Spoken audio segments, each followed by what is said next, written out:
एक दिन तेनालीरामा अपनी सवारी पर जा रहे थे जब उन्होंने देखा कि एक मछुआरा बहुत परेशान था।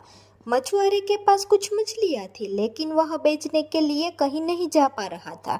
तेनालीरामा ने मछुआरे से पूछा, तुम इतने परेशान क्यों हो?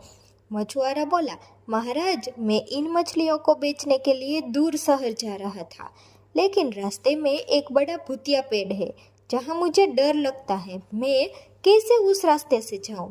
तेनालीरामा ने मुस्कुराते हुए कहा, मैं तुम्हारी मदद कर सकता हूँ। तुम यह मछलियाँ मुझे दे दो और मैं तुम्हारे डर को खत्म कर दूंगा। मछुआरा चौंकते हुए बोला, आप क्या करेंगे? तेनालीरामा ने मछुआरे को एक योजनाबद्ध तरीके से समझाया। जब तुम मुझसे यह मछलियाँ ले लोगे तो मैं उस पेड़ के पास जाऊंगा और वहाँ के लोगों से कहूँगा कि एक भूतिया घटना हुई है जिससे मछलियाँ बहुत महंगी हो जाएंगी। फिर तुम्हें इन मछलियों को अच्छे दाम पर बेचने के लिए मौका मिल जाएगा। मछुआरा तेनालीरामा की बातों पर भरोसा कर गया।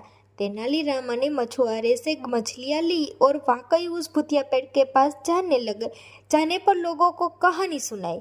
जैसे ही यह अफवाह फैली कि वहाँ भूतिया घटना हुई है, मछलियों के दाम तेजी से बढ़ने लगे। मछुआरा ने अपनी मछलियाँ अच्छे दामों पर बेच दी और तेनालीरामा का धन्यवाद किया।